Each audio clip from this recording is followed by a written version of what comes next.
We're excited to talk about the Bible and want to be faithful to examine as much of the text as possible. Unfortunately, we can't cover everything in a Sunday sermon, and lots of study and material get left on the cutting room floor. These episodes are our attempt to continue the conversation and cover as much of the Bible as we can. So welcome to the cutting room floor. We did 29 through 34 of Deuteronomy to tie off that book. And I kind of wanted to talk about just chapter by chapter because there's so many things going on there that become callbacks later on in the narrative. So I think it's very interesting. The beginning of 29 is the covenant renewed right before this generation goes into the land. So they had to be represented the law, and now they're represented the covenant. So it's again these are the terms, and this is the relationship that we see unfolding again. This happened with Abraham and all his successors over and over and over again. The people are being prepped before they enter into the land. I thought that was significant. And the way that it looks when he does that is he first recalls them to the deliverance from Egypt and sets up things for them to do yearly to bring that again to their minds, again and again and again. So there's not just seeing that the covenant gets re-established and reaffirmed, but they're also supposed to be in their doings calling it back to mind and reaffirming it to themselves. And I thought that was a very interesting charge that he puts ahead of them, but it almost feels like the brakes could screech when you get to verse 4, because he says, but to this day, the Lord has not given you a heart to understand or eyes to see or ears to hear. Yeah. And I'm trying to put myself in the shoes of a people who's watched an entire generation be told that they aren't going to inherit the land of promise. Now the law has been put out before them. They're recognizing who they are in relationship to Yahweh. And all this is laid out. And but you don't have the heart for it. Right.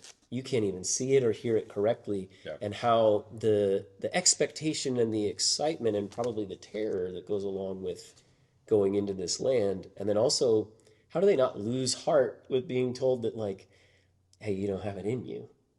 I found that super discouraging. But then also the specifically those lines of you don't have the right heart, you don't have the eyes to see or ears to hear.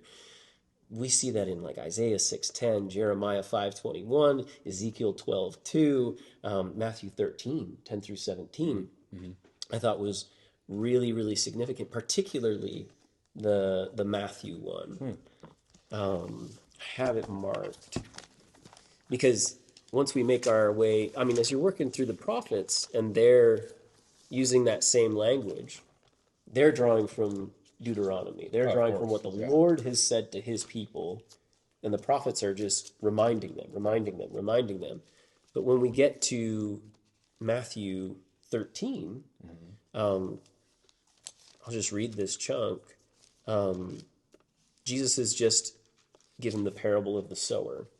So 13:10 through 17, I think really calls all the people to account, not just the generation here in Deuteronomy, but the religious leaders or those who would claim to be for God in this day. So it says in verse 10, then the disciples came to him and said, why do you speak to them in parables? And he answered them, to you it has been given to know the secrets of the kingdom of heaven, but to them it has not been given. For to the one who has, more will be given, and he will have an abundance, but from the one who has not, even what he has will be taken away. This is why I speak to them in parables, because seeing they do not see, and hearing they do not hear, nor do they understand. Indeed, in their case, the prophecy of Isaiah is fulfilled that says, you will indeed hear, but never understand. You will indeed see, but never perceive. For this people's heart has grown dull. And with their ears they can barely hear. With their eyes they have closed, lest they should see with their eyes and hear with their ears and understand with their hearts and turn, and I would heal them. So I think it's again, I have this back and forth response where it's oh no, they're blind, they're deaf, their hearts are hardened to it. This is all bad news. But the end cap of verse 15 is, if they would turn, I would heal them. Right. And it's like, oh, it's available, but they just don't have the right eyes to see. They don't have the right heart condition. For sure.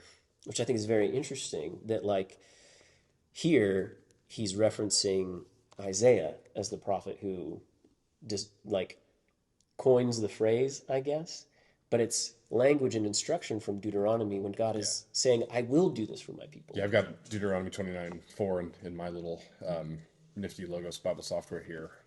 It's that has that same footnote reference. Yeah, and I think that what's going on with Moses and in the prophets, and even what Jesus is leading up to here with, is there's this. It seems like what Moses is trying to do, especially in the end of Deuteronomy, is he's trying to create the problem. And this is kind of what we saw too at the end of Exodus. There we go. I'll get there. At the end of Exodus, where the glory of God falls upon the temple, and we're all excited. Or sorry, the tabernacle. Yeah. Falls on the tabernacle. We're about to enter into it. And yet Moses is not allowed. Well, we turn the page, Leviticus comes to our rescue, because this is how we're going to be able to enter into. So I think there's like this reality that the Bible is trying to display, and I think that's particularly what Moses' mission is in Deuteronomy, is like, here is the law. However, I know that you're a stiff-necked people. In fact, I was reading in Isaiah recently. It must have been somewhere in the early 50s or late 40s. Isaiah uses the phrase iron-necked people. Yeah, like I was looking at that. Yeah, it's like even more. It's even more stiff than stiff. Yeah, it's crazy. So, so there's such a stiff-necked people. He's recognized that even though they have all these things, the tabernacle, the priesthood, the parting of the Red Sea, the manna, all these miracles, that's not necessarily enough to produce within us the thing that God is after, which is a devoted relationship based on love and fellowship. Or love and faithfulness, kind of the same idea. And so it seems like what Moses is leading us towards, because we just came from the chapter in chapter 28, in Deuteronomy 28, the list of blessings and curses. And we'll notice that a list of curses is far longer than the list of blessings. And so it seems like Moses is leading us on this this logical, you know what I mean? It's almost like it's a beat 1, 2, 3. So that he can get us to the punchline. Yeah.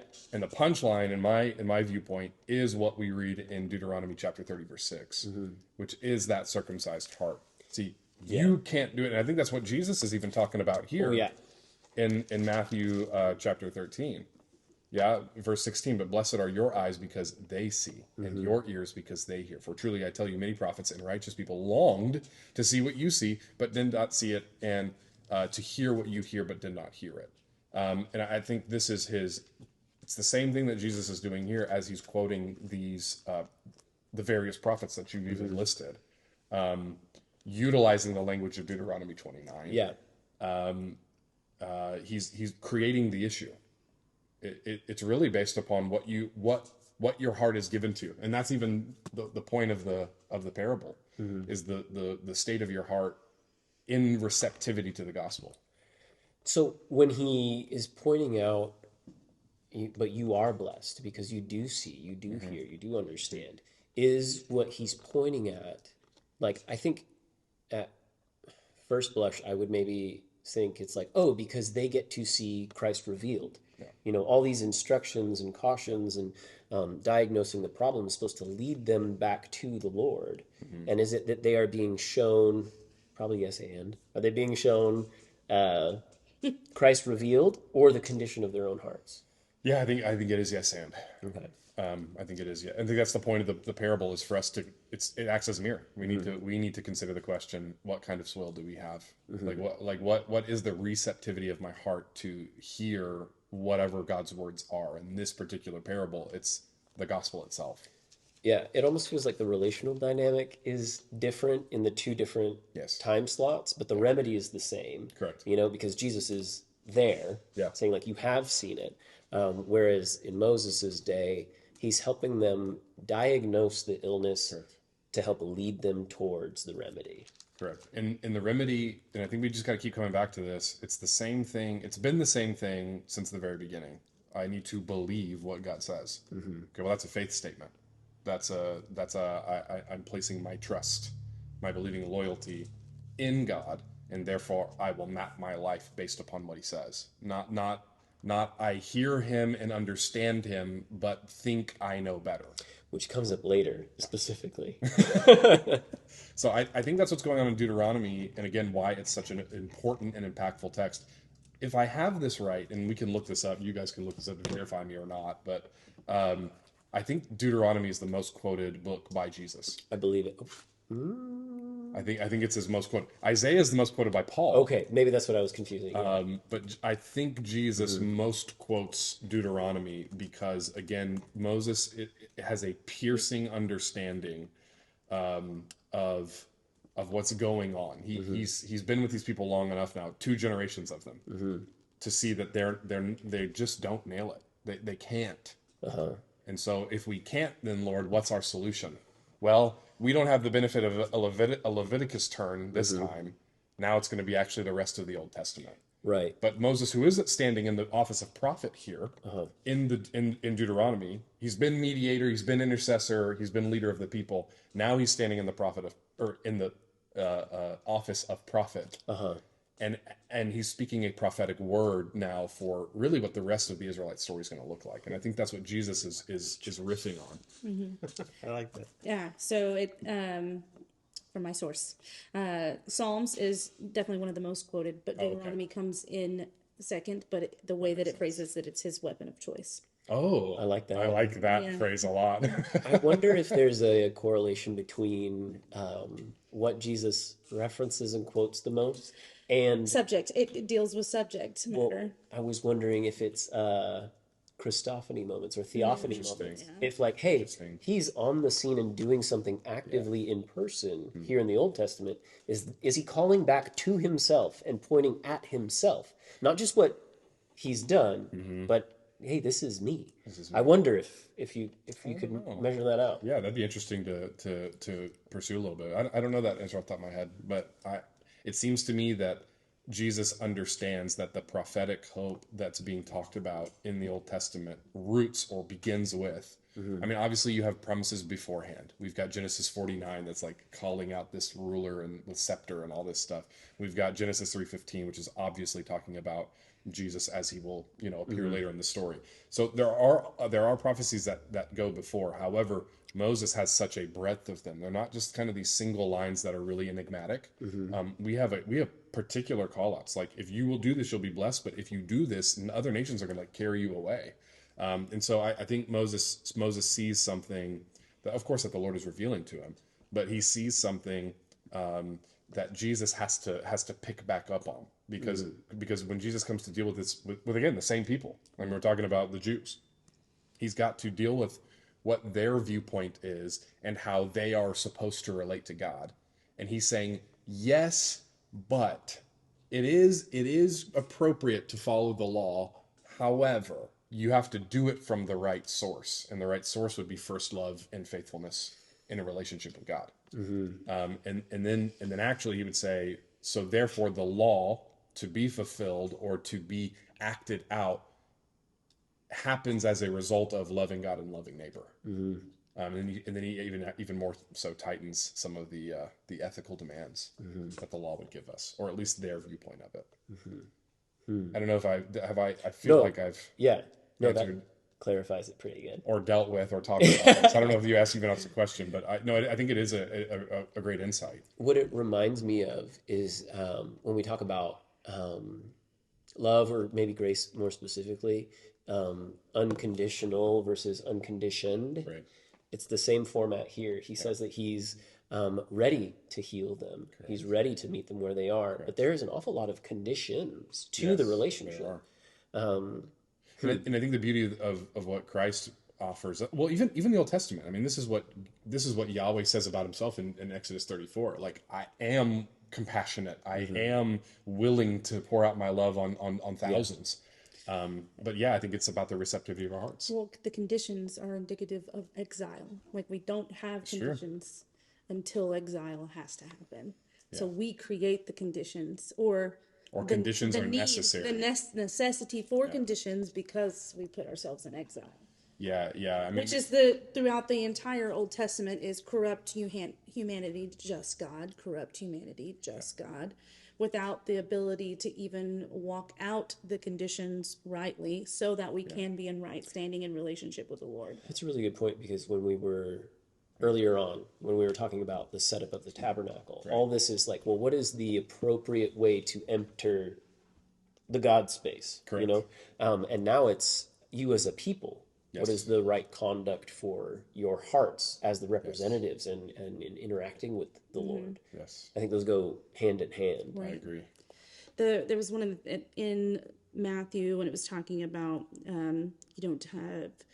you will be ever hearing but never understanding. It was though you hear, they do not hear to understand or understand. And I think that how many times have you asked your kid after they've done the thing that they weren't supposed to do, like, what were you doing? And they were like, well, I was doing this. And what were you supposed to do? They always know the right answer. Mm-hmm. Like, yeah, that's right. They're able to quote you verbatim.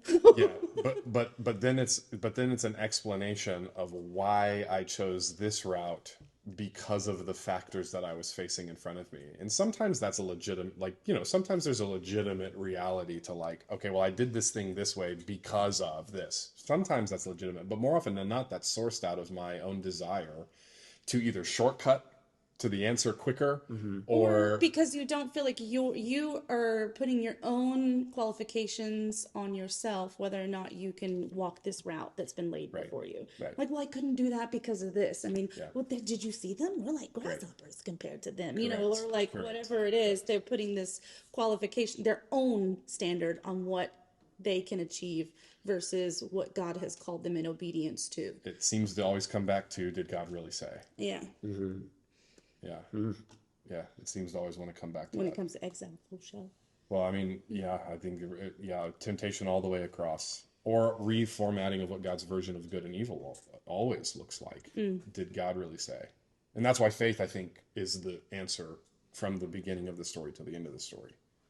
And I think that's what we're clearly seeing. It's what Paul talks about in Romans 4. Like, before there even was a law, Abraham was credited as righteousness based upon what? Based upon his belief. Mm-hmm. And I think that's what the prophet, that's what Moses is driving us towards here.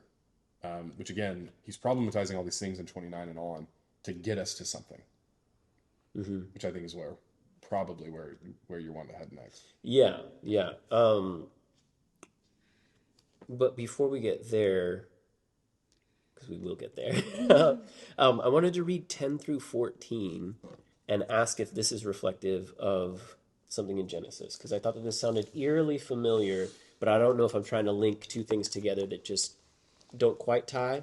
Mm-hmm. This is that what you're thinking? Deuteronomy 29, 10 through 14.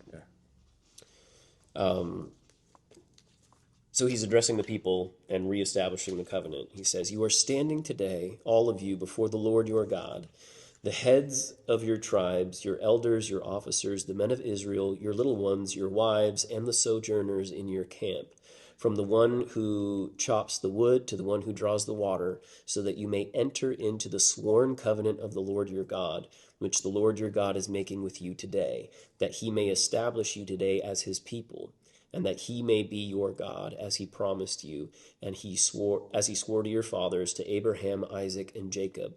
This is the bit that really pinged for me. Verse 14.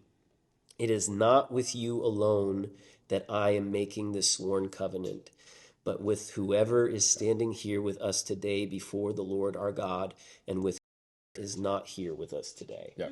That's us. So the mean? first half of that last line made me want to jump back to Genesis 17. Yeah. And Abraham has been told about this covenant that he has with the Lord. I think this is the third time it's established. We get chapter 12, chapter 15, and chapter 17. 17 is when he's given the symbol of circumcision. And when we were in that spot, you pointed out a really interesting detail that didn't just apply to Abraham and his sons. It was everybody in his household, even the foreigners. So it's like anyone who is anyone who's with you in your camp. And I think that that's a very, it's a very, it kind of is the pre-runner to you are blessed so that you can be a blessing to the nations kind of thing. And that happens within Abraham's household first, and then is meant to overflow. And it's just kind of this very ethnically inclusive and equalizing, because it's from the highest of the household and even the lowest. And that's the language you've been hearing, and that's what's here. And I thought that was really great. And that's where my head went from 15, but whoever's standing with us here today before the Lord our God, and with whoever is not here with us today. It's Who the is making who and is the not? keeping of the covenant. Ooh, I like that. Yeah. And again, so this isn't like, it's not like there's a, how about this? There's not a new ceremony that's required here. I mean, there's a ceremony in the sense of all the people are gathered together, but like God doesn't need to do putting all of the people to sleep and then have a big valley where he's going to cut, animals up and then have the blood drain down, like he did with Abraham. Right. He doesn't have to do the same thing that he did with the Mosaic or Israelite covenant at Mount Sinai. What we're doing here is we're utilizing the oaths pointing back to the ceremony that we already initiated. And I love that Moses drops this line in here, because so we're not redoing the covenant, we're reaffirming the covenant, we're reupholding it. And I love that this line now precludes us from saying, well, you weren't a part of the covenant. You weren't there when we did that, right? It's not about that. It's that God is making a covenant with all the people who would call themselves a part of his family. That works really well, because even the covenant that is first established has everything to do with who God is and what he's doing and what he accomplishes in it. Abraham just kind of acts as like a witness and takes on the symbol of it. And in the same way, for everyone who's gathered there, and I love how you put it, Rachel. What did you say? The Making and the keeping. Making and the keeping. That it doesn't have to continually be redone, but reaffirmed. In the same way that, like, well, if Christ is the ultimate satisfaction for all these things, he doesn't have to perpetually die for our sins. That's what Hebrews says. That's once for all. That's right. So yeah, that works so well. Well, and so I don't remake my relationship with Rachel every day. Right. We may rearrange our lives to then reaffirm Correct. the covenant that we've made. But the goal is to keep it, and that's what we keep talking about with covenants. Like this is such an important point that we're like landing on here. Is like that's what the purpose of covenant is. It's the terms by which I relate to you. Or there are terms that are associated with the oath that we make to one another, which is the establishment of our relationship. So that's what's going on here, I think. And I do think that your point about it being like it's modeled after or patterned around the same stuff that God's already been doing with these other covenants. Of course it is. Right. Of course it is. And all of these people are supposed to be invited in. That's the beauty of the covenant. That's the role and purpose of the nation of Israel, that they're supposed to be representatives of God on earth, building relationships with others, you know what I mean? And bringing them in, showing off God's wisdom and glory by the way they live and the way they act and the relationship they have with him. Via all the things that come about through the law. As opposed to what actually happened to the Jews, where they just became inclusive and everyone else was wrong. And this is exactly Gentiles. That's right. And this is exactly what Moses is calling out. Right. Yeah. That's exactly right. So I was going to read through 16 through 29. I think it's just going to take too much time. So I wanted to look at what's just been said. We have a reestablish of who God is, what he's done in their past, what's expected of them. Correct. And then it takes another shift where it's like, oh, this is how it is. And so the pattern so far has been, well, here's the law, here's the covenant. It happened in Exodus and in Deuteronomy when the law was given to them again. The people are all gathered there, and they'll say a portion of it, and then all the people have to say, like, amen, and be in agreement of it. We will uphold this. So that's been reestablished. And then 16 down, he starts telling them the condition of their own hearts, of their own blindness and their own deafness. That's right. And he goes straight into, I led you out of a land of idolatry. I'm bringing you into the land of promise. You're going to return to idolatry. Yes. Before they've even gone in, he's like, hey, you're going to go claim this land and all this stuff. You are my people. I am your God. And just so you know, you're going to drop the ball. Yeah. And yeah. We may not read the whole thing, but let me just start in 25. And the answer will be, it is because this people, why is the fierce anger of the Lord burned against us? Okay, that's going to be the answer. Because all these nations are going to ask, why has the Lord done this to this land? Okay, here's the answer. The answer will be, it is because these people abandoned the covenant of the Lord, the God of their ancestors, the covenant he made with them when he brought them out of Egypt. And then it goes on to say why or how. They went off and worshipped other gods and bowed down to them, gods they did not know, gods he had not given them. See, that's such a strange way to phrase that, because it's like, you will say, why is this happening? Because you've done this. Like, well, we haven't even done it yet.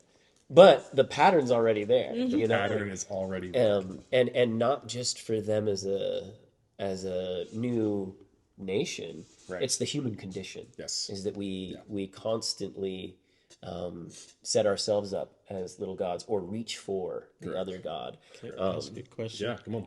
The law, what was its purpose? Was it meant for them to stay away from it, keep them away from their gods? Or was it just meant to show them the way to go and that they could never really live up to it? Yeah. Can I answer your question really simply? Yeah. Yes. I think it's both, Kevin. I think you're hitting on something there. I think you're absolutely right. I think there's practical purpose, and God even calls this out, like that they need to be a set apart nation. That they don't need to participate in the same things that the other nations around them. In fact, I think even that's what it's like. That's a part of the issue here, is that they go to these other gods and they start doing these other practices that are not holy, that are not righteous, that defile them. And so yes, there is a practical separation as far as not separatism, not that we're separatists, not that we can't ever speak to other nations, but we don't want to adopt what it is they hold as values. And so God wants to create some separation in that sense, in a holiness sense, in a relational sense, we would say. That's why when they went into the land, he told them to wipe them out. That's right. And to remove all the gods that are there. Yeah. And so 100% that is the case. There's another part of your question, though, is it also supposed to reveal to them that they can't do it? Yeah. The answer is yes. and we don't have to wait for Paul for that answer. Okay. I think that's the thing that people don't understand. Well, because that's exactly what we're looking at right here. Yes. And I think it's interesting too, and we might have talked about this, I don't know back when, but even the way that they are, not even the law that they're given and the way that they try to uphold it, the way that they've set up the tabernacle and all that stuff, in view to the other nations surrounding them, they're meant to be showing something. Right. And it would be starkly strange to see what it is these people are doing in relationship to their God versus the surrounding gods. So I think that is maybe a third yes to that. Yes, I that agree. Would display their God as distinctly different. And it's just interesting to look at that, though, and be like, hey, well, if you were really in it and understood what it is they were trying to do and realizing they were failing the whole way. Well, and I would say that maybe there's another layer to this, which is our foreground background reality, right? Our foreground events are indicating a background spiritual reality. The background spiritual reality is, or a part of what God has been doing since Abraham, well, since even before then, but I think you take the point. Since Abraham, I'm going to bless you to do what?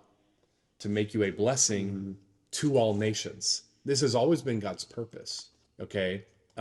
A part of the reason he goes into Egypt is not just to rescue his people from the oppression. It's also to defile or defeat the gods of Egypt. That's super good. And the question that's being asked right before this passage, and this language is all over. It's hard to miss. All the nations will ask, why has the Lord done this to this land? Why this fierce burning anger? A part of what God is trying to do is declare his name not just to this one particular nation. No, he's using the weakest of all nations to proclaim his name to all nations. That's a part of his purpose. And so there's a background reality of spiritual warfare, in a sense, or spiritual supremacy on God's side, in a sense. He's saying that I am supreme above all gods. All these other gods they're really nothing. They really come down to nothing. Yeah. And he's concerned about his name's greatness, his name's glory, because he wants all people to come to know him. And this was to be Israel's purpose. But because in the background, they forsake him spiritually, Now in the foreground, they receive the penalty of that. That's a very good thing to point out, because if all the nations ask, why has the Lord done this to this land? It would be commonplace for any group of people to be like, well, things aren't going great, so our God must be upset with us for X, Y, Z. Bingo. But he's specifically saying the answer to the why is because you didn't uphold the covenant. He doesn't want there to be any confusion over why this has happened. Correct. You know? And I think that's there's a big difference there. Yes. It's not because they didn't offer enough sacrifices either. And this is what we keep learning through the rest of the story. It's not because they didn't offer enough sacrifices. In the prophets, he'll say, I'm tired of them, guys. Yeah. I'm tired of them. Quit offering them when you deny the thing that the law was given for, which is justice and mercy, the taking care of the poor. That's what Jesus got on the Pharisees about. And that's this, it's the same. Here's the thing. It's the same story told progressively, though. And so we have to get up to where Christ is first. But a lot of this is, it's the problematizing or the problematizing the issue, which is the issue of my heart, which is what Moses is going to reveal to us at some point here. Now, it even progresses beyond that as we make our way into chapter 30. Yes. So if the dynamic is, here's who I am, here's who you are, here are the conditions, you're not going to uphold them. You're going to go back into idolatry when you go into this land. 30, 1 through 5, starts talking about how they're going to possess the land, but then afterwards, they will be scattered to the nations. Yes. And so it's very interesting that we just ended off with like, well, all the nations will say, well, why is this happening to the land? And why would they have a view into it?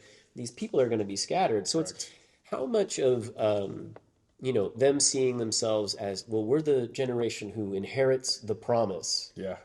And then is also told that, well, are we going to lose it? Which is a great, you asked a question on Sunday. Or was it on Sunday? Maybe we were talking on the phone. Does possessing the land end the spiritual exile? And if that's the case, and they're told, if they're told when they go in that they're going to lose it again, well, we have a real problem. Correct. So that's just physical exile. It's not necessarily spiritual. See, you've got to have these categories, Kevin. You've got to have these categories. This is the deal.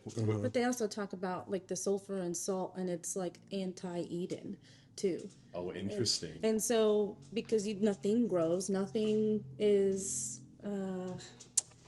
Yeah. Like for instance, Jericho. When they're told to go destroy Jericho, they're told to salt the land so that nothing can grow there. And if someone ever does, their first descendant, whoever rebuilds Jericho, is gonna die. Whoa. Yeah, that's like the promise. But again, why is that all the case? We're gonna get into that coming up in the sermon series. But it has something to do with cosmic geography.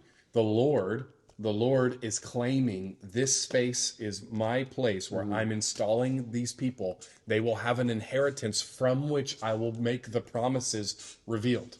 Okay? That I'm going to work with them, be in relationship with them, all that stuff. Okay? So if there is a place or a portion of the land that or a location or a site into which rebellion is now cut deep, as it were. Okay? I don't mean in a mystical way. I don't mean like there's, magic things that come up or magic presences that come up from the particular ground in Jericho. No, it's more of a symbolic kind of idea. This land is forsaken by God because this is the land that forsook God beforehand. So you're right. There are places even in the Edenic land that are earmarked for destruction. Not everywhere is. And there's a spiritual significance that happened, like Sodom and Gomorrah. Like it's like complete opposition to the Lord. And it's like good call. If you want to act like that, you want to be I'm going to destroy it with sulfur and salt. Yeah. That's a great pull. He gets into it. I mean, we'll get there when Moses is instructed to compose a song. Yes, and it's all in there. How he will, how he presents himself towards his enemies or those who are in rebellion. But we'll get there. Yeah. So we've been presented with a real problem. I'm sorry. You have to have the categories Kevin brought up too, though. That's the thing. We have to realize that exile is not just spiritual, or it's not just physical. It's both. Both, yeah. They have. There's implications. There's implications for both. But I mean, also, if you banish your kid to their room because they didn't clean, or do the thing that they're supposed to. They are physically cut off from you, but also emotionally cut off from the family, and maybe even the enrichment, enjoyment of whatever is happening. So it has implications everywhere whenever consequences take over. Sure, I just make motherhood. Well, no, that's a good point though. Well, because it's kind of like that. I mean, God's our Father, so it is kind of like that. And I would say this too. I can sometimes give a physical consequence, like you've got to go sit in timeout, whatever, For a relational conflict. That we're experiencing. But my desire is that I would guess who's going to have to go back to the kid. It's not, or guess who's going to restore the relationship? It's not going to be the kid, generally. Yeah. Sometimes that's the case. Well, and even if they do, it's on the grounds of the condition. The reconciliation has to happen. Correct. That's very good. But generally, it's going to be one of us who has to go to them and say, okay, here's what happened wrong. Unless my mom's there, then she'll let them do it. Yeah, that's right. Mimi's always, my mom says, all things are yes and amen at grandma's. Wow.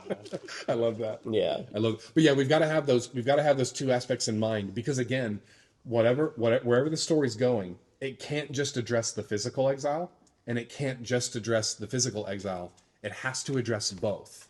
Yeah. Whatever God's going to do in healing our rebellion and our sin is going to have to address both aspects of exile. That's such an important point to this entire series. Sorry. Yeah. So you were about to frame it up again.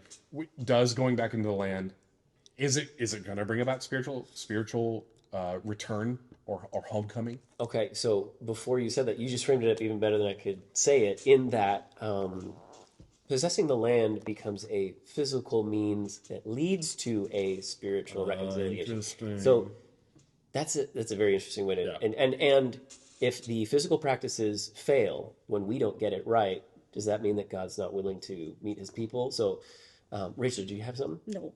Okay. No. I was showing him one thing that I hear.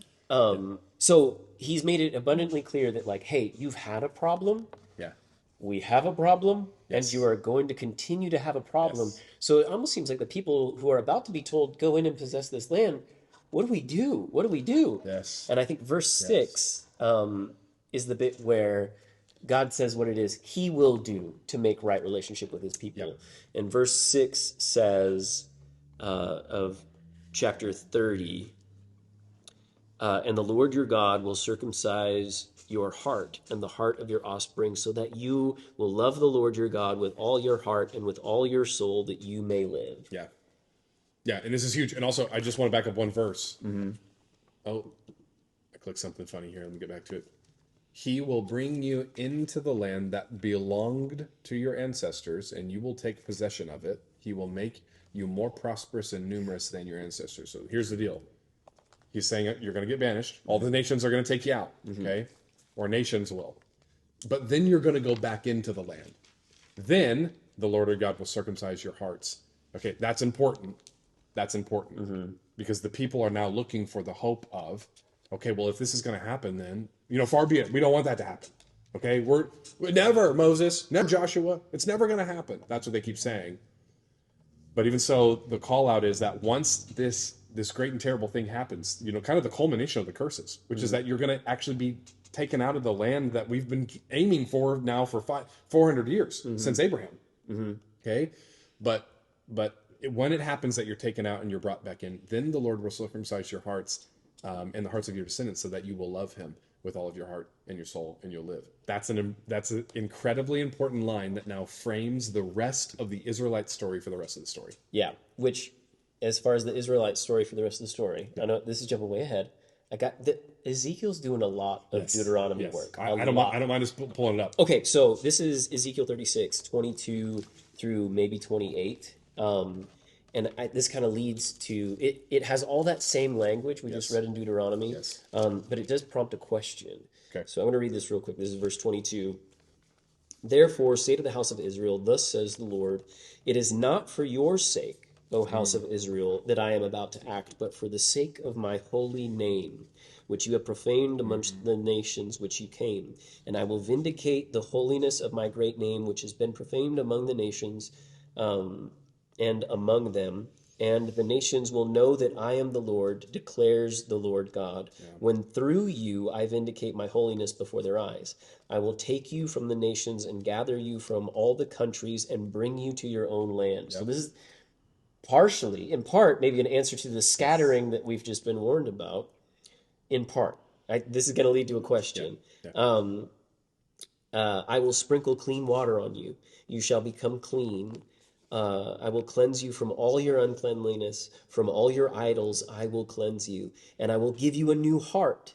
And a new spirit I will put within you. And I will remove the heart of stone from your flesh and give you a heart of flesh. I will put my spirit within you and cause you to walk in my statutes and be careful to obey my rules. And you shall dwell in the land that I gave your fathers, and you shall be my people, and I will be your God. Now, if I have a few questions packed in there. Maybe the last thing we read, if the problem that's been presented to us in Deuteronomy is, hey, you're not going to uphold the law, you're not going to uphold the covenant, you're going to be driven from the land, you're going to be scattered. Well, I will gather you back to myself, and I will cause you to uphold my statutes. So it can't be, well, we're so afraid that we'll lose our inheritance, so we better keep the law. It can't be that. And they also know that they would fail at it. So God has to do something to cause them to walk in his ways. And I just think that that's incredible. That's the thing that Moses is talking about. It's also again, Moses is the prophetic. He's like, I don't know about first prophet or not, but I'll just say he's the first major one we've got there, who's got all this material that is leading the people, and he's saying the same thing. God has to work an internal transformation within us. Back in Deuteronomy chapter 30, isn't it so fascinating that the same thing or the same hopes that we find in the prophets are hinged upon the same language or similar language to what Moses is utilizing in Deuteronomy chapter 30? I don't think it's any coincidence at all. I think that these prophets are steeped in their word, and they recognize the through thread of the story. And actually, Ezekiel, who is an exilic prophet, he's in the exile. In fact, the opening of his book is that he's at one of the canals in Babylon. Okay, and he's saying this word to these people, and he's saying the Lord's going to bring you back in, but a part of the bringing back in is the inner heart transformation, which I think is great, because it almost seems like, again, if I read it on the surface, then I'd be like, hey, this is about land possession again. And sure, in part, but that's not the point. It's not the full point. In part, but not the point, being that, well, who is it who accomplishes it, and by what means? What does it accomplish to re-inherit the land? The Lord is going to put his spirit in them. And when does that even happen? I mean, Ezekiel, when we get there, is a whole... There's the next question. Whole nother thing. No, this is hugely important, and I think it's the essential thing that the prophets are viewing as the hope that that God is going to work about within his people. I think this is the central hope of the prophets. And I think it's interesting for them, in the days of Deuteronomy, what are their expectations of, like, well, what will it look like for us to take him up on the covenant? And like, oh, well, we're going to fail. Well, again, in Ezekiel's day, well, what is it going to look like when we are in right standing with God? And then it doesn't quite look like that. And then what does it actually look like for it to be fully fulfilled? And we're going to get there in the sermon series. We're going to spend a lot of time in the prophets, actually. But I just want to point out, if you were to read the chapter headings of this, then you're going to see Israel's restoration assured. Okay, so we've got, and then following that is the Valley of Dry Bones vision, where the Lord is going to breathe upon the dead bones in the valley. They're going to come back to life, and then they're going to go out. This is all Ezekiel. This is all Ezekiel. Now, why are they going to go out? Because there's going to be one nation under one king, who's going to come at the time of the Ezekiel 38 and 39 temple. So this is the part. This is a part of what Ezekiel's calling out, is that a new temple is going to come, and all of the nations are going to flow to this temple. So hold on, hold on, everybody. We're going to get to what some of this stuff means, okay? And again, we're going to focus in on the particular theological signal, not necessarily a specific viewpoint of prophetic fulfillments here, then, or otherwise. We're looking for what Paul talks about, that all the promises of God are yes and amen in Christ. And so we're going to see how the prophets are giving us theological signals Yes. pointing to Jesus. But anyway, I think that's a good way to whet the appetite. Yeah. Well, what keeps happening? Did you have a question, Go, Kevin? Can I bring it back to the term circumcised of heart? Yes. In the sermon, you defined it as spiritual heart transformation that is a significant or signals a relationship with God. So, and in here, 30. Deuteronomy 36, he says, the Lord your God will circumcise your heart. So, going back to the spiritual exile.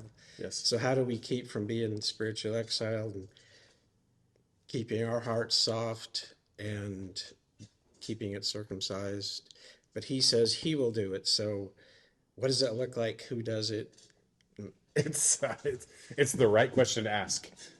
It's the right question to ask because, well, it's really the whole purpose of this entire series. The question you're asking. Okay. How is he going to do it? What is he going to do? The easy answer is Jesus. Okay, that's the easy answer. Jesus is going to come and he is going to give us a new heart. It's why the language of Jesus, particularly in John, but elsewhere as well, is that when I believe in him, I will be born again. And I'm going to receive the Holy Spirit. And God is going to come and live within me. Okay? All of this language that Jesus is utilizing is tracking on the hope of the prophets. Okay, so Well, let me ask a question. Yeah. To hit off that, is that something I have a circumcised heart after receiving Jesus? Yes. Or is it something I need to pray for and that it changes and builds? Good in my question, life? Kevin. Am I That's ever such a good really? question. Is it ever really circumcised? Man, what a great question. You go ahead. I think it's another one of those yes things, depending on how we frame the terms, because I think absolutely is what Christ accomplished on the cross enough to declare you justified? Absolutely. Yeah. Now, and I think the way we talk about it is maybe the difference between justification and sanctification, where it's of course, I need to be continually examining my heart and asking the Lord to prompt me to a conviction that makes me have a desire to walk in his statutes. Yes. So am I there's not a better way to say it. Am I justified through the work of Christ? Absolutely. It is done. Is there things that I need to do to be a better image bearer? Or the way Rachel was saying it earlier, I framed it as the temple, but what does it look like to be in right relationship with the Lord? Yes. There's, I don't know if growing into that is the way to frame it, but Or living from it as a reality. So I think that's the reality of circumcision as well. It's we do that, in the Bible, circumcision was done for the family of Abraham, the Israelites, when they were 8 days old. There was a physical marker to show that they belonged to. Correct. Yeah, And it's obeying the law. And it's also doing that. law. It's clean also and doing that. unclean. It's always going to go back to clean and unclean. Well, that's right, and it's a signal. It's a signal of their cleanliness or their set apartness as being those who possess the commands and the oaths of the covenant that they're now going to live out. Okay, so a circumcision in the Abrahamic sense, in the Genesis 17 sense, is a physical mark that indicates relational connection, or it's supposed to. Right. Okay, but it's not done by the baby, right? It's done by other hands. It's done by the priests or the family heads. And so, what's fascinating though is that this is the exact right language. Is that we can't circumcise our own hearts, nor can we maintain a right heart or a heart that signals my relationship with God. We can't maintain that on our own strength or by our own merit or by following the law perfectly as if we ever could. That, I think, is what Moses' whole point is that God himself is going to have to come do this. It's not something we accomplish as a result of obeying the law. Mm-hmm. It's something that God will have to do within us because we can't follow the law. Right. Because we, by ourselves, cannot maintain our circumcision of the heart. Yeah. Only God has the right and the ability to make that happen. So then, therefore, what it looks like I would frame it differently. We're not maintaining the circumcision of heart. we are living from it as a reality. Does that make sense? It does, which segues into my next thing. Okay. I think it's very interesting. Like, This okay, is we such an important can't. passage, yeah. We can't get it right. Correct. Which makes it sound like it's something that's impossible. But that's not the way it's presented here in 30, verse 11 through 14. Let's see. This struck me. Okay. For this commandment that I command you today is not too hard for you. Correct. Neither is it far off. Yeah. It is not in heaven that you should say, who will ascend to heaven for us and bring it to us, that we may hear it and do it. Neither is it by the sea that you should say, who will go over the sea and bring it to us, that we may hear it and do it. But the word is very near to you. It is in your mouth and in your heart, so that you can do it. Yeah. See that I have set before you today life and good, set before you today life and good, death and evil. If you obey the commandment of the Lord your God that I command you today, by loving the Lord your God, by walking in his ways, and by keeping his commandments and his statutes and his rules, then you shall live and multiply, and the Lord your God will bless you and the land that you enter and take possession of. Right. If your heart turns away and you will not hear, but are drawn away to worship other gods and serve them, I declare to you today that you shall surely perish. You shall not live long in the land that you are going over the Jordan to enter and possess. I call heaven and earth to witness against you today that I have set before you life and death, blessing and curse. Therefore choose life, that your offspring may live, loving the Lord your God, obeying his voice, and holding them fast to him. For he is your life and the length of days, that you may dwell in the land the Lord swore to your fathers Abraham, Isaac, and Jacob to give to them. And I think that last formula you just hit on, which is love the Lord, listen to his voice, and hold fast to him. Okay, that is the formula. Which is great language for this heart, eyes, ears language that we've heard the third time over now. and over and over again. So I find it almost discouraging. It's again like this people of promise who are about to inherit something. It seems like, hey, we're about to cross a finish line. Correct. But then to have been told that they're going to drop the ball pretty much every opportunity that there is. But then he says that it is not too hard. And it's not far off. Because, as Rachel said, the covenant's already been made. The relationship already is here. So now it all comes down to, will you keep the relationship that I made? Which Does that make sense? It does. But my question is, like, how are they or we to feel about something that's not out of reach and not too difficult, but we know we're not going to get right? Yeah, and I think that's why that's why what Moses sees is so piercing. Because like it is the reality that God calls us into right relationship to him through the law. But what do we mean when we say the law? I mean, the instruction isn't just do this or die. It's do this, and when you mess up, come back to the tabernacle, make sacrifices, and receive atonement. So, like, it's not like I'm responsible alone for maintaining the relationship. It's that God has made a way for me to maintain relationship even when I mess up. So, like, we need to encapsulate all of that together in what it looks like to love him, listen to him, and yield our hearts to him. Right? Yeah. So he tells them he's going to circumcise their heart, which gives them a relationship with him. Yeah. But yet, at the same time, and he says, you can do it. It's easy. Yeah. But yet he knows they're going to mess up. So why? Because is it just human nature and free will? Well, it's our. I mean, yeah, we could say that, right? We could say that, but I think the because our nature is now mapped upon or looks like or acts like Adam and Eve's fallen nature, for sure. But we can't blame our fallen nature, because this is the correction of Cain in Genesis chapter 4.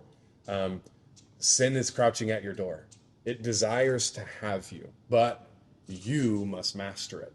And I think that's the purpose of the law. The law is meant to form us along this relational route so that we can know God by his ways, not by our own. And so the point is, though, that, yeah, you can't perfectly execute this, But guess what? Even the law affords you an ability to come back into right relationship with me through the mechanisms that I've given. Surgery.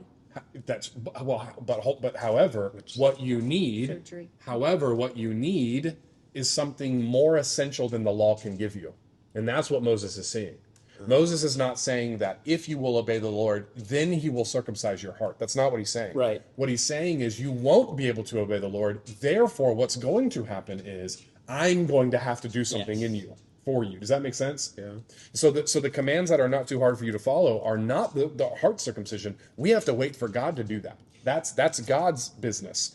What we can do, though, in the meantime, is do what God has called us to do, which is to love the Lord, listen to him, and obey his voice. Does that make sense? Yeah. So that's why what Moses says in Deuteronomy 30 verse 6 is so important, because he's forecasting the reality that you're going to try to do the law and you're going to mess up and fall away. And then at some point you're going to mess up even more than just, I'm sorry, Lord, I made a mistake and I'm coming back to you. You're going to completely, exactly. You're going to reject him. You're going to go to other gods completely. Right. That's a little different than, Lord, I'm sorry I messed up. Right? I did the wrong thing. I know I did the wrong thing. I did it even when I knew I shouldn't have, and I still did it, but I'm sorry. I'm wrong. I need to make repair for that. God is honored in that and desires that kind of relationship. That's what the law sets up.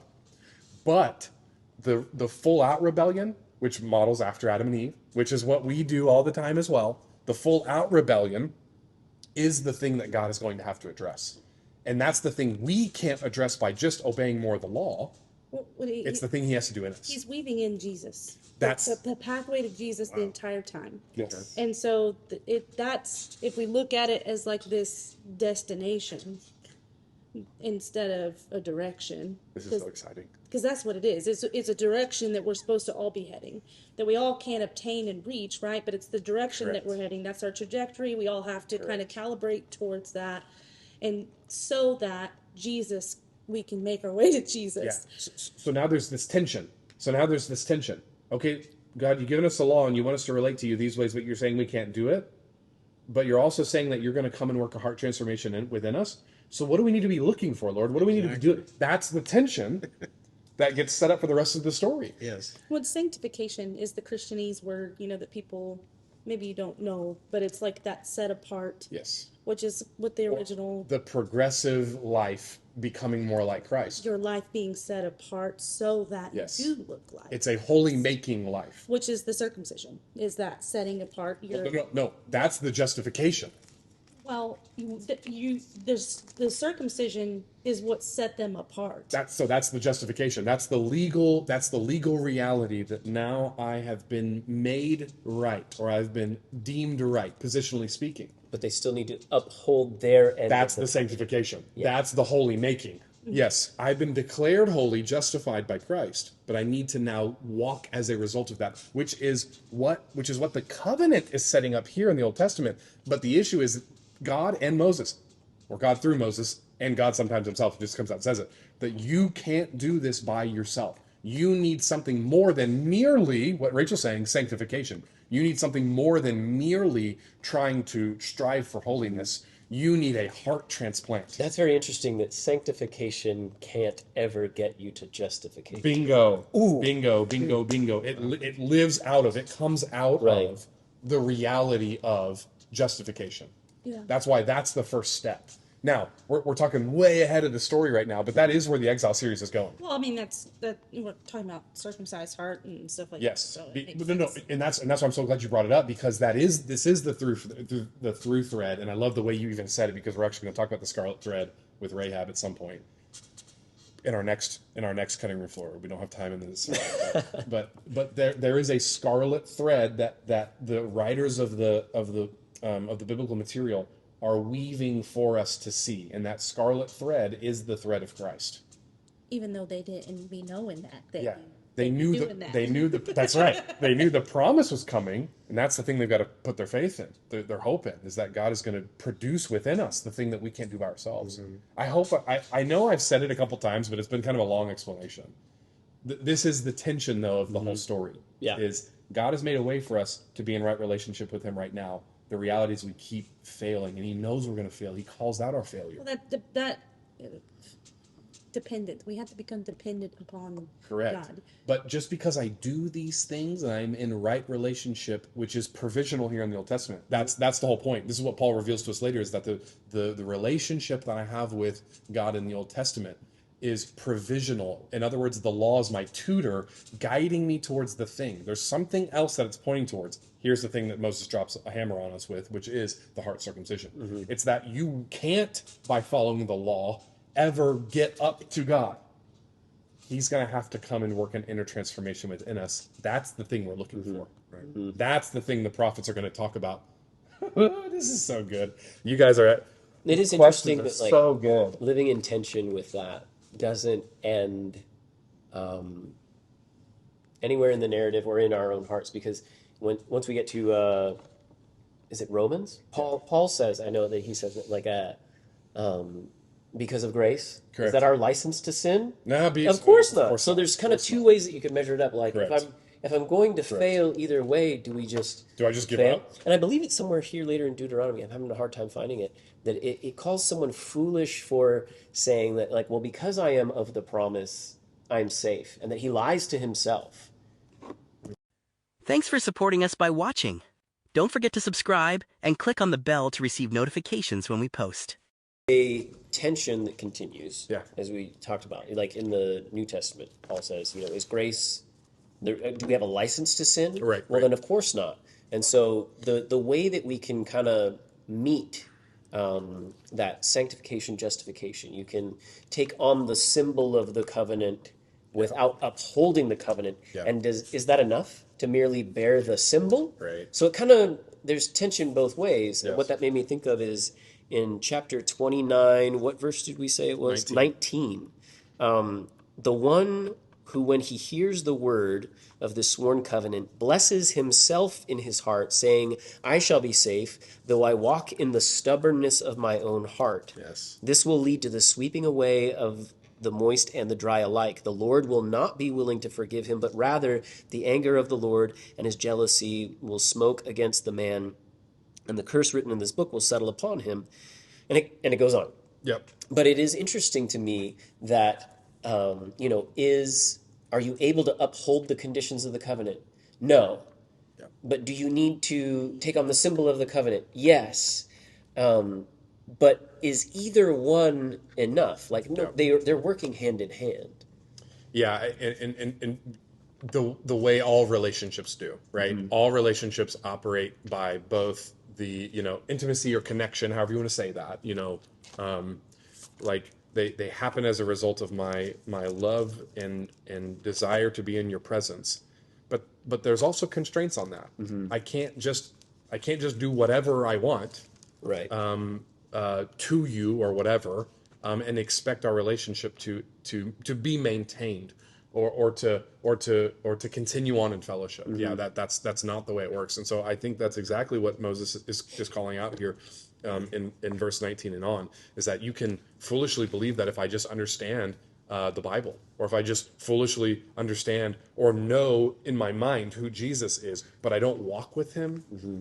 Well, back to the formula. If I don't love him, listen to him, and obey him, mm-hmm. I just get it. It doesn't matter what I do. Jesus is just going to co-sign all of my decisions. Right. Yeah. It's not how that works. Yeah. I have to receive the transformation and then walk as a result of that transformation. Mm-hmm. I can't just be a churchy person, bear the marks of church. I have to actually live it out. Yeah, that's good.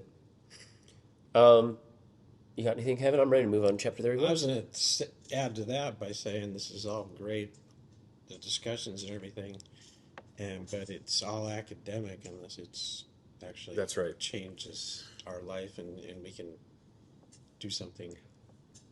It affects this person. Bingo. Like the law needs to equip the relational side of it.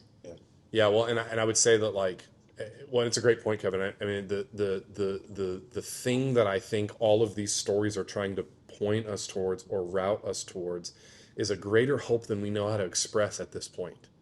Like in the story, I mean, like the story doesn't yet give us the hope that we're then allowed to, or not allowed to, but able to then walk in. We're able to understand it. We're able to recognize that love the Lord your God with all your heart, soul, and strength, is the center. Like it's like Yes. the thing from which everything rotates around. You know, and so we can recognize elements of it, but we get so muddled. The New Testament authors will say it this way, that sin taking how does it say it? Sin taking advantage of our rebellious nature, our rebellious desires, you twists the law and uses it for my own terms. I believe this is Romans. I think it's 6 or 7 actually. I think it's the same passage you're even talking about. It's similar space. That the law, or sorry, our sin seizing the opportunity. That's how it says it. Our sin seizes the opportunity to take the law and misuse it in ways that don't track with the heart of the law, the spirit of the law. So the reason we're engaged in all this academic stuff is because we're trying to get to that cash out point where we recognize the goodness of Christ, that we are no longer dependent upon the law. We're no longer dependent upon this as a way to relate to him. Actually, the law was pointing us to something greater in the first place, which was a loving relationship with Jesus by faith. And then that's what we then live out of. Are you mentioned? Yeah, I found finding the passage? Yeah, and that is very interesting because it's almost stronger than you just expressed it. The amount of caution around trying to be so heavily invested in upkeeping the law. Correct. Yeah, you were right. It is chapter 7, 7 through 11. What then shall we say? That the law is sin? By no means. Yet, if it had not been for the law, I would not have known sin. For I would not know what it is to covet if the law had not said, you shall not covet. This is verse 8. But sin, seizing an opportunity through the commandment, produced in me all kinds of covetousness. For apart from the law, sin lies dead. Yeah. I was once alive apart from the law, but when the commandment came, sin came alive, and I died. But this is a part of Paul's point at the very beginning of Romans 1 and 2, is that your conscience is a law in and of itself. Yeah. That there's not just the law, although he's dealing with the law, you know, the proper law of Moses there. He's also dealing with, like, generally the law of reality, the law of things as how they work. Yeah. The laws of nature, we could say. Our hearts themselves, our conscience themselves, are laws in and of themselves that condemn us, because even we recognize, without, you know, people without Bible, without any of that kind of, you know, belief or faith system, they make just laws. Don't steal from one another. Right. Don't do these things. As soon as the law comes in, we are, it's like self-condemnation. Yeah. Because like, as much as I say, you know, don't covet, this is Paul's point. As much as you say don't covet, it's like saying don't think about a giraffe. It's like, well, suddenly, Yeah. you know what I mean? Yeah. Suddenly I now recognize that I have thought about a giraffe before. And now that I don't want to think about it, all I'm thinking about is a tall giraffe. You know, that's Paul's whole point. Yeah. Chapter 30. Go ahead. You mentioned the Shema. Yeah. And you're talking about the law. And doesn't Jesus compare the Shema and say that it consolidates the whole law? Sums it up. Yeah. Yeah, all of the law and the prophets hinge upon, can be summed up in love the Lord your God with all your heart, soul. He adds mind and strength. And then the second is like it, to love your neighbor as yourself. And it's not that those laws are more important. It's that they have a greater explanatory force. If we live by these, wouldn't we obey those? That's exactly it, Kevin, is that they summarize the spirit or the heart or the principle or the foundation upon which the law itself rests. If that makes sense. Yeah. And we've had this discussion before here on the cutting room, and we're gonna as often as we can say it, we need to keep saying it, because there's a lot of confusion about what our relationship is to the law. Yeah. Yeah. That creeps up over and over and over again. All the time. Chapter 31. Yep. All right, let's keep rolling. So we've moved from relational and instructional. Now we're back to the narratives moving again. Yep. People are on the move. Things are happening. Most pointedly, I think Joshua begins to be appointed. And a lot is going on around that. But something I noticed, I didn't count it out how many times, but the phrases, do not fear or dread, and be strong and courageous, come up again and again and again. And I think that that's very comforting in light of the criticalness of their own hearts that's been presented to them, the people that they're going to be facing face to face soon, Yep. and the eventuality of a dispersion and all that stuff. There's a lot to lose heart over, Yep. but the Lord is repeating to them again and again, and Joshua in particularly, do not fear or dread, for I am with you, and be strong and courageous. I think that he doesn't leave them there with just like, well, here's your sentence, and I'm rescuing you the whole way along the way. Say thank you. He's also commissioning them to adopt the right posture Yes. as they are working through these hard things. Yeah. And with that, he gives them the instruction in chapter 35 that the law is to be repeated to every generation. And actually, I'll save a question for another day, I guess. Verses 17 and 14 is when Joshua is appointed. And I have a question about this, because when Joshua is appointed, I don't know if it's here in 7 and 14 or if it's a little farther down, the Lord tells Moses to bring him with him, and they're going to meet and talk. Has Joshua already been in the tent of meeting with Moses? I believe we've already examined some of these passages in Numbers, and at the end of Exodus. I believe that Joshua has been there when Moses was in the tent of meeting, because it says that Moses this was his regular practice. He would go to the tent of meeting, and Joshua was with him. Okay, which, when we get into the book of Joshua, more questions. So come back. Okay, I just wanted to know, has Joshua seen the Lord? Yeah, well, and even if he hadn't been to the tent of meeting, he ate with God on top of the mountain. Oh, yeah, that's a good point. Exodus chapter, was that 21, I think? Yeah. 20? I'm trying to remember now. With 70 Was he actually there seeing God, or was he just... saw his feet rested on the lapis lazuli. That's right, on the lapis lazuli. The 70 elders and Joshua go up the mountain, because the people didn't want to, but Moses takes the leadership, and they all go up and they have a meal with God on top of the mountain. Now, Moses does go further. Moses goes up, and Joshua and, is it Eldab? I can't remember who it is, but anyway, Joshua and the elders go down. Joshua remains there, but Moses goes up further, whatever that means. Moses has a further encounter and experience with God, in which he receives the Ten Commandments as well as the other laws as well. But no, Joshua does have encounters, with the pre-incarnate. We'd say Christophanies, the pre-incarnate physical appearances of the second person of Yahweh, which only gets more interesting. Kind of like Transfiguration. Very, very similar. We're gonna tie. Yeah, that's why we're doing all this work, because we're gonna tie all this stuff in. That's right. So I want to jump to verse 16. Things get intense. For Moses in particularly. So let's keep moving. Verse 16, then the Lord said to Moses, behold, you are about to lie down with your fathers. Then this people will rise and whore after the foreign gods among them in the land that they are entering, and forsake me, break my covenant that I have made with them. Yep. That is so intense. Yep. Like, what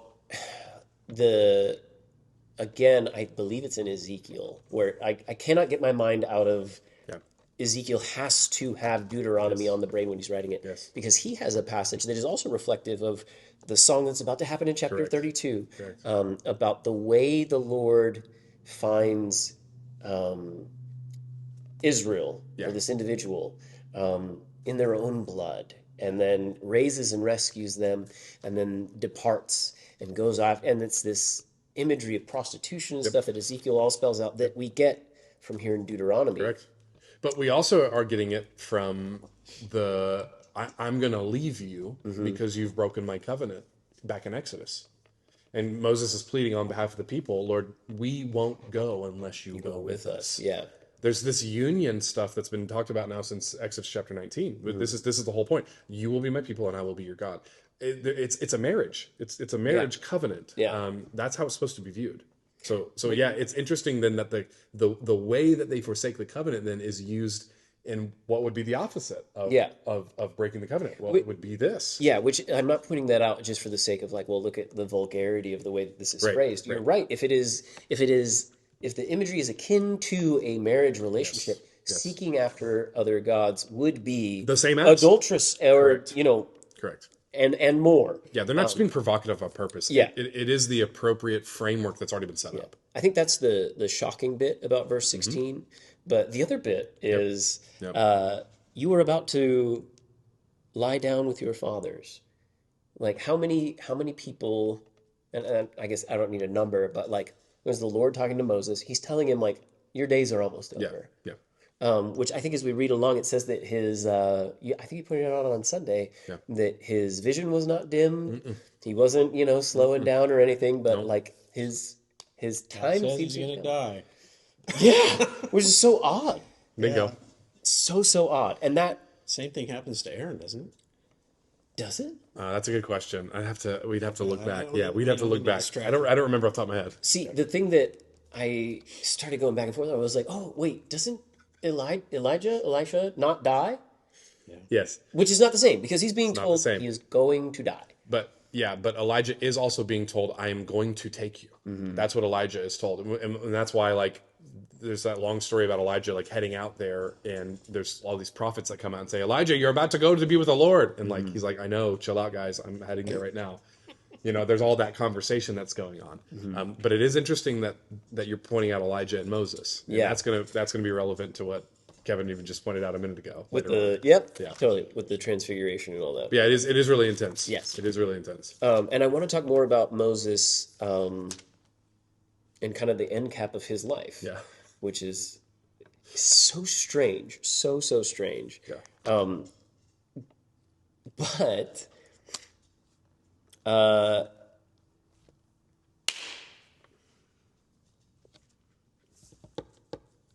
okay. But verse 17, it says, I will hide my face from them, which we've been given the conditions. If they refuse to uphold the covenant, then that's how it goes. And it's fair, and he's told that, and they're given the remedy after. So it's not even like, hey, you're done. Right. Like the Lord is available and will rescue. Yeah.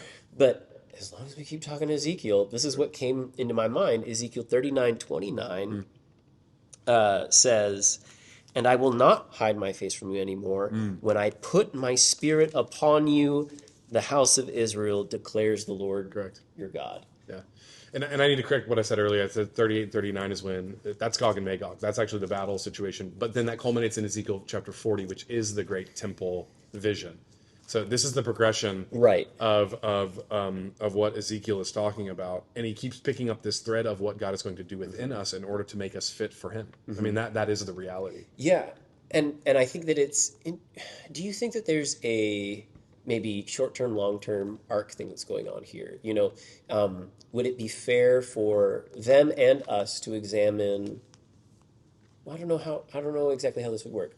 Would it be fair for them to examine their own hearts and say, like, hey, when I do the work to act as one who's invested in the covenant, or one who is, allegiant to the Lord, Right. Then the Lord is close to me, and he turns his face from me when I don't uphold it? Is that the way that they're supposed to receive it? And then maybe in a long-term sense, is Ezekiel saying, like, when I put my spirit in you, well, then you'll be able to uphold my statutes, like we read before. Yeah. Well, and I think, okay, Moses is calling out what's going to happen. Ezekiel's in that what's happened. Like Ezekiel's in that reality of what occurred, which is a nation coming in and taking out the people from their promised land. So Ezekiel is now recognizing that exactly what Moses called out has happened. Okay, so what is it that Moses said would be the remedy?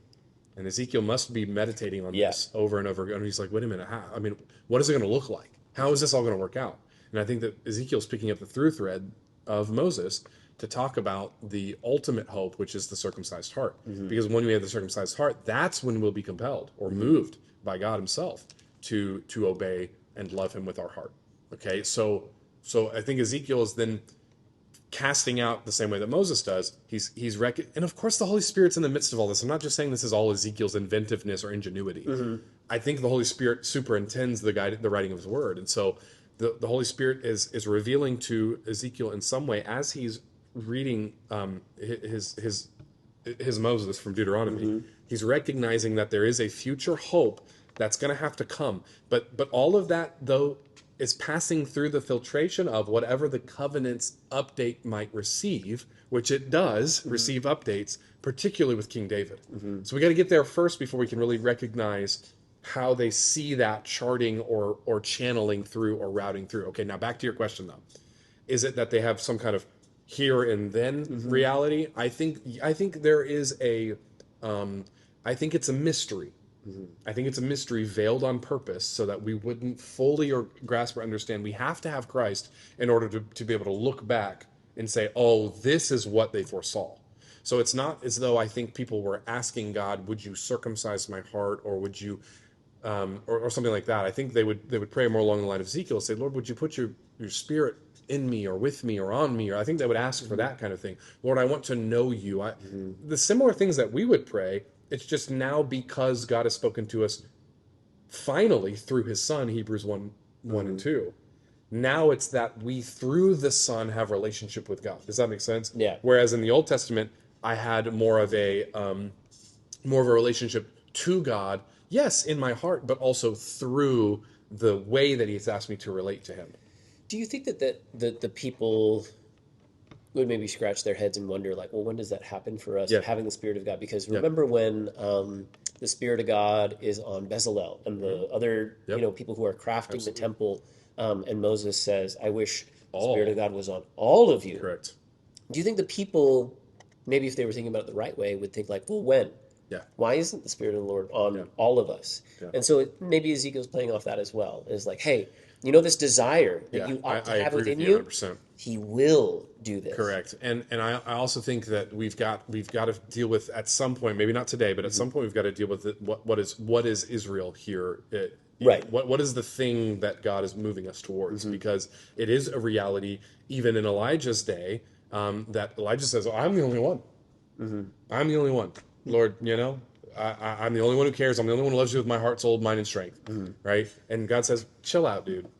There's 7,000 that I have reserved, who are a remnant preserved for me, who have not bowed down to kiss the idol or to worship it. Which has happened a few times beforehand, where like even Moses kind of acting as the intercessor for the people. He's like, hey, you're the guy now. Yes. And Moses is like, wait, remember your promise. Right. And so we kind of, there is always this remnant. Yes. But that doesn't mean that the promise of you are a blessing to be a blessing to the nations is off the table. Correct. It keeps on going out. God's commitment to be with us and to move us towards his heart is steadfast. And I get there's a language in here, I'm going to turn my face away from you and all that stuff. But again, that's idiomatic. I mean, that's a phrase denoting how a husband would not want to look at the prostitution of his wife. That's a good way to frame it. Does that make sense? Like, I don't want to see that. Even if you're going to refuse to come back to me and be in right relationship with me. But again, that's the tension again of the law. How is it that I remain in right relationship with God? It's displayed by my adherence to the law, but the law is not what grants me relationship with God. It is the thing that we've already talked about, the love of God. And I'm believing his word. I'm believing in him as my as my God. How else do you say it? I'm going to be allegiant to him. I'm going to follow him. I'm going to obey him. But it stems from there: loving him, listening to him, and then obeying him. So it's not as though I received what Christ brings pre-Christ. It's that God is gracious. What the New Testament says, I believe, is in Hebrews. He winks at the former times. Right. I think it's how it's described. Someone look it up. Where is that? I think it's in Hebrews.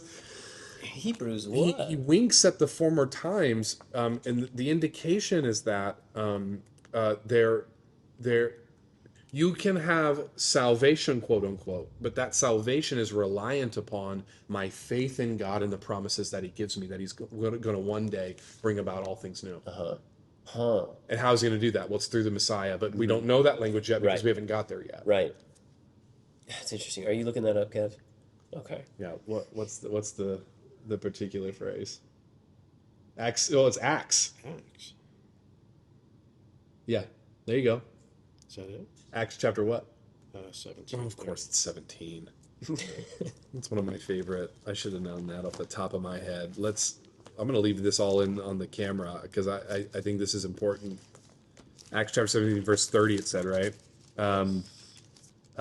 Therefore, since we are God's offspring, we should not think that the divine being is like gold or silver or stone, an image made by human design and skill. In the past, God overlooked such ignorance. He winked at the former times, is what it said. But now he commands all people everywhere to repent, for he has set a day when he will judge the world with justice by the man he has appointed. Okay, well, who's the man? Who's he talking about? He's talking about Christ. That's the context here. He's talking to the men of Athens in chapter 17. And he's been telling them about Christ. You have this unknown God. Well, let me tell you who he is. It's Christ. Okay? That's what he's talking about. That's good. So he winks at the former times. I think that's probably King James. Verse 30? Yeah. That's verse 30. Yeah. My version says, in the past, God overlooked such ignorance. Correct. That's that he winked. That's the phrase. If you're working for a Bible translation company and somebody's doing a wink, like that's a good way to put it. I like that.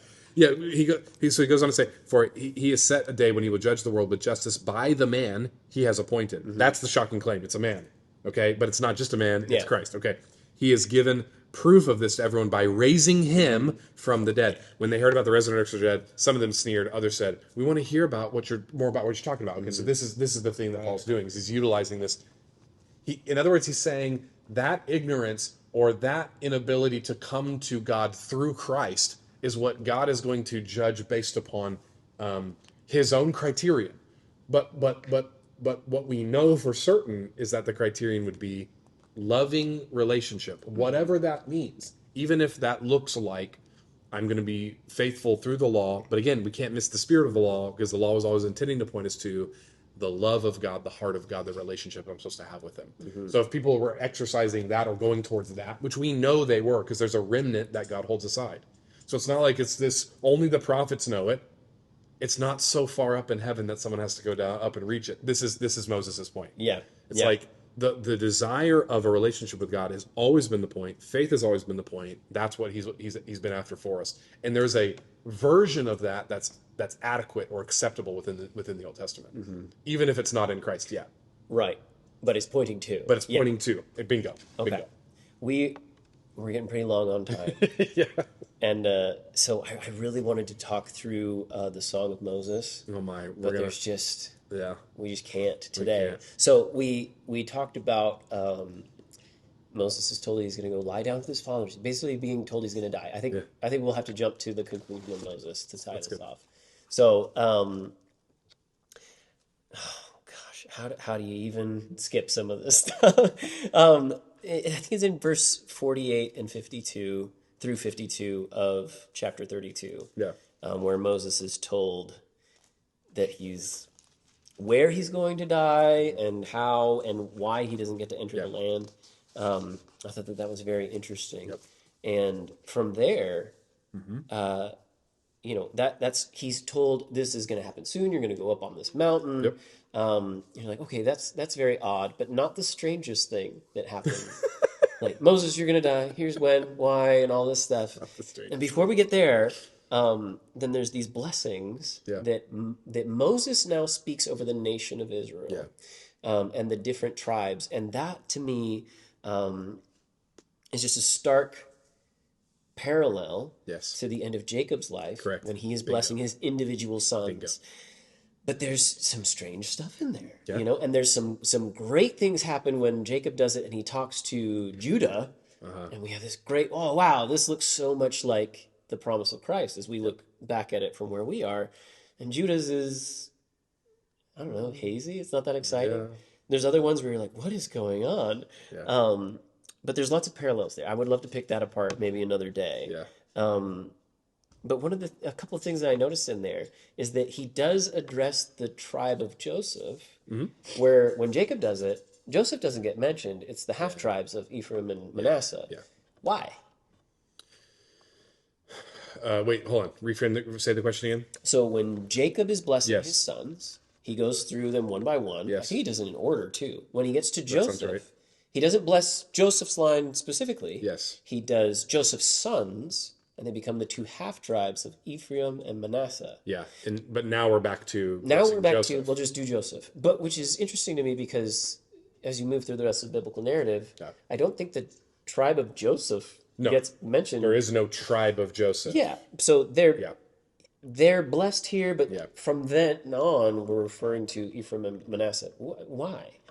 That's a great question. Is it just a catch-all? Because this is it is a much shorter form correct. blessing. This is a streamlined. This is way more compressed than Jacob's. And Jacob's obviously is spoken directly to them, whereas this is something that Moses is declaring now over the whole nation. Again, he's giving a sermon. Yeah. If you want to put it that way. Well, and I guess it is supposed to be a reminder, too. Correct. Is the right way to do it. Correct. So in what he's doing, it should sound like them, something that they know. So again, it is calling them back to promises that they've already been told. And maybe there's, a little bit of corrective there. Yeah. Corrective in that Joseph doesn't receive one here, but he's getting one here. And it's not that Joseph has been forsaken or forgotten or that he doesn't matter to the story. He does matter to the story. But it's routing through Ephraim and Manasseh. Okay. And then there's the tribe of Dan. What's up with Dan? I don't know. Okay. Not. Another day? Well, yeah, I mean, we could briefly say that Dan is regularly has either a slim blessing or it's like one of those fake blessings. Because Not Dan's fake up to blessing, something. but it's like, oh, your acne looks good today. It's like, oh, thanks. I'm not sure how to take that. It's kind of like what Dan gets kind of the raw end of the deal Is here. that in response to something that the man himself did? So that's what I was thinking about, because when Jacob is blessing his sons, it's not all blessings. It says Jacob blesses his sons. Right. Like Reuben gets hurt because he did the wrong thing. And we've talked about that on Cutting Room Floor before. But the one that stood out, and I think Dan stood out to me more this time because when we were going through our garden series, we were highlighting mountains and gardens and temples, and Bashan came up again and again and again and again. And verse 22 says, Dan is a lion's cub that leaps from Bashan. I'm like, what does that mean? But Bashan has become one of these signal terms. Yes, and you even preached about this on Psalm 22. Like even I think the language of lions and Bashan and mountain stuff is all in Psalm 22, if I have it correct. But they encircle me. I know it's the bulls of Bashan, but then there's also the lions that come to tear me or something like that. Which is maybe a few verses later on. I think what we're seeing here is I'm of the opinion that this is not a later edit or something like that. That Moses actually is giving prophetic word. That he's writing this in the time before he passes away. Okay, so now obviously the rest of the book where he has passed away and where the description of his death happens, someone else wrote that. Clearly, that had to be the case. But obviously here I think that, or maybe not obviously, but I am convinced that Moses is the one who wrote the first 5 books of the Bible, and that he is calling out prophetically a little bit about what's going on with Dan. We learn later on in the story that Dan forsakes their tribal allotment. And they've got a reason for that in Judges, in the book of Judges. They don't like the land, essentially, is what it comes down to. They don't like the location of it. They would rather be in Ephraim, where the land is more abundant and whatever, more forested and more beautiful. So they leave after they receive some of the judgment of not being with the Lord, not following after his heart and his desires. They receive some judgment where they're, picked upon by the whoever it was, Midianites, Edomites, Philistines, whoever it was. And they flee their land, and they actually go all the way to the north, right at the base of Mount Hermon, to the area of Bashan. And they go to a city, I think it's called Lachish. I think it's Lachish, is that they then call then the city of Dan. And they capture the city, kill everybody in it, they capture the city. And then what they do is they set up false worship to an idol. And then it becomes kind of a stronghold actually throughout the rest of the biblical narrative, that in the north where Dan is, there's this continual cult practice where if I have it correct, and I may not because it's been a couple months since I read this, but I was thinking about it even a couple months ago in my daily reading. It seems like what Dan sets up in that space.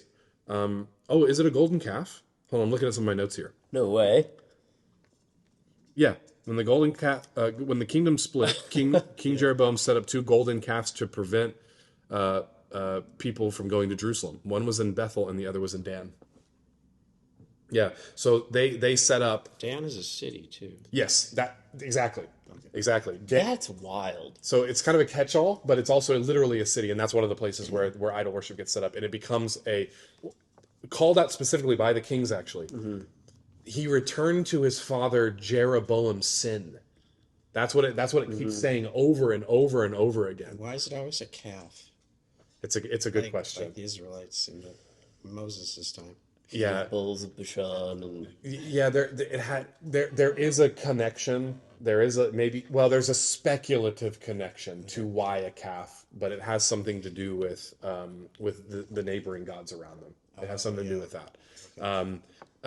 So and I don't have a complete answer to that yet. I've come across the answer and been like, oh, that's cool, but don't have it in my brain at this moment. I have to look it up again at some point. But yeah, Dan, I think this is a part of why Dan's promises are so anemic, if you want to put it that way, because there's a prophetic recognition that for whatever reason, Dan and his tribe, they're not on the same program.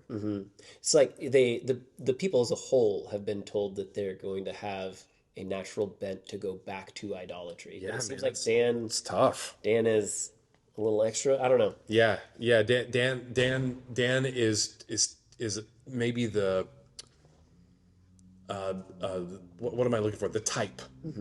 He's the typological symbol of what it looks like to go just all the way.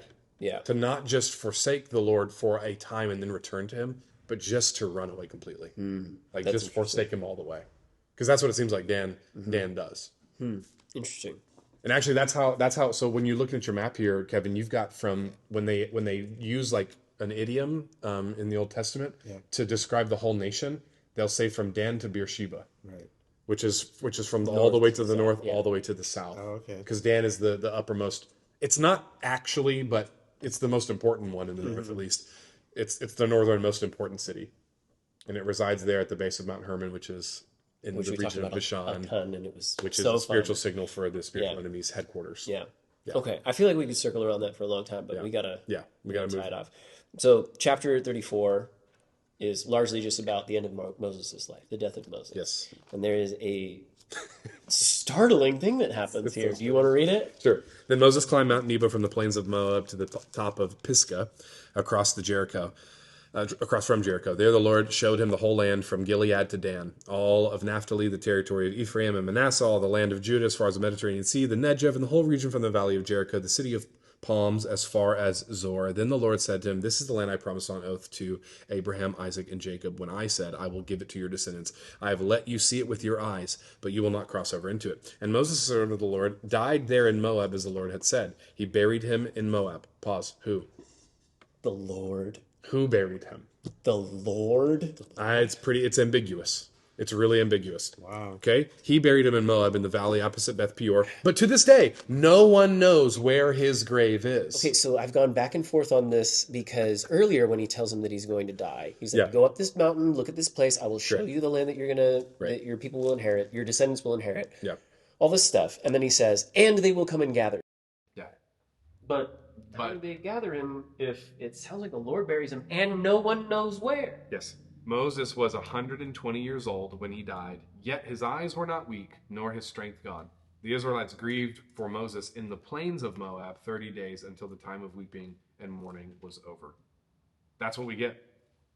That's what we get. And it's really ambiguous, and we don't actually know. But the text seems to indicate, which I, by the way, am okay with. The text seems to indicate that it is the Lord, number one, who takes him. Yeah. And I don't mean takes him as though he transfers him from life to everlasting life. I mean he tells him he's going to die. He declares his death. Yeah. He declares his death. But because, again, Moses is the most humble man, Moses is a friend of God, I think that the Lord gives him a severe mercy, which is that you're not just going to, of old age, wither away and die. Interesting. I'm going to appoint the day of your death. I'm going to enact it, and then I'm going to be the one to bury you, my friend. That sounds like almost eerily, maybe we've talked about this, eerily on par for someone who says that, like, no one takes my life from me. I lay it down and I take it up. And in this moment, Moses, who has acted as an intercessor role, as almost a picture of what Christ will do completely, even his life comes to a conclusion in the sense of, hey, your life is being put down. And He's going to make an appearance later. Well, which I don't think counts as a correct resurrection. No. Yeah. I think it's a spiritual revealing. Yeah. But I would say that Moses has been in the presence of God. What might that do to someone? Mm-hmm. Well, I think it might let you live to where you're 120 years old and your eyes are not weak and your strength has not gone out. I think that's what being in God's presence might produce, because His presence is life. Mm. Hang on. Now I'm getting a little science fiction here. That's fine. I like the speculative. Maybe I'm getting a little speculative here, but it's my wonder. Okay, because we've talked about this before. Yes. That what happens to Moses is the language that's used, that's described remind me where it is, during the Transfiguration. I preached on this recently. Why is it jumping out of my brain? Where you mean the scripture reference? Yes. Of where it is? Yeah. Oh, I don't know off the top of my head. I think it's Luke 17, but I'm not positive if that's even the case. I'm not even positive that's the case. I'd have to look it up. Okay. Where the transfiguration? I'd have to thumb through my Bible. I know. Which was it a month ago? I know. I taught this. Oh, it doesn't feel that long, but cut that. You don't have to cut that. But the point being that the language that's used. It all just smacks of the Lord's glory revealed. Yes. And then Paul says it again later in 1 Corinthians, and we now with unveiled faces. Correct. Which glory is to glory. Language. That's right. That's right. I like this, kind of speculative view that you're taking, that his eyes aren't dim. I just kind of read that as like, oh, he's doing well for an old guy or whatever, and doesn't die because he's petering out. But I do wonder if an encounter with the glory of the Lord, if it's not just maybe a physical signal that like his face is shining and there's something obviously has gone on. Yeah. If there is we can wonder what does it look like when we are given new bodies, Yeah. Is this a reference to what, like you said, what happens to a person when they encounter the Lord? I know that Adam and Eve need not die in the Garden of Eden. Mm-hmm. That's not on the table until the spiritual severance happens. And here Moses is, and I get that Moses is not a perfect guy. I mean, there's a reason he's not allowed in the land. But the reason is he strikes the rock, which we later find out the rock is Christ. Right. So I think that's a part of why Moses, his death is decreed by God, and it's Jesus is the one who does the work, if you want to put it that way. That's very exciting. So this is all speculation. Sure. The text itself is really ambiguous, but I don't think it's so ambiguous that my thought point, my viewpoint here is like totally untoward or ridiculous. Like, I think it's Jesus who meets the pre-incarnate Jesus. Yeah. We gotta always say that. It's the pre-incarnate second member of the Trinity who Moses has been witnessing, the one who's been appearing to him in the tent of meeting, the one they ate with on the mountain, the friend that Moses knows, the one who covers his face as he passes by, right? And the glory is revealed forward, but Moses is seeing the back. That is the same one who meets here with Moses where they don't know where the grave is, and is the one that buries him. That's so exciting. And the one that you're not allowed to strike, because there's only one that's allowed to strike, Christ. And it's this old guy. Yeah. He's the only one who's allowed to strike Christ and get away with it. Yeah. I mean, it doesn't end well. The getting away with it is scripture, so not really. But I think that's the whole point: is you don't get out of striking Christ. Yeah. You're gonna pay the consequences for that, unless it's on his terms, and that's for your benefit. And that's such Correct. a weird reversal and beautiful. Well, there's a difference between striking Christ as one who has seen him in his glory and one who doesn't know who he is until finally he calls out, "It is finished," and they turn and say, "Surely this was the Son of God." There's a recognition issue, right? Whereas Satan, the serpent, doesn't have a recognition issue. The serpent doesn't have a recognition issue.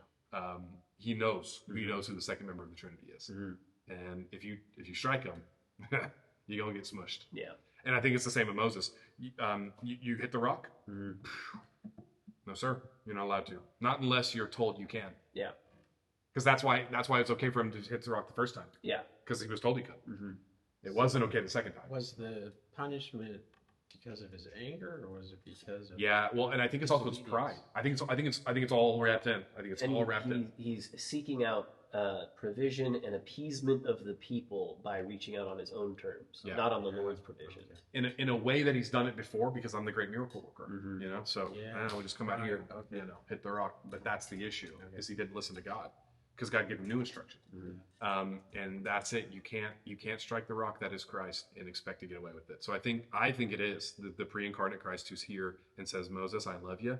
Now you're done. Thanks for joining us for another episode of The Cutting Room Floor.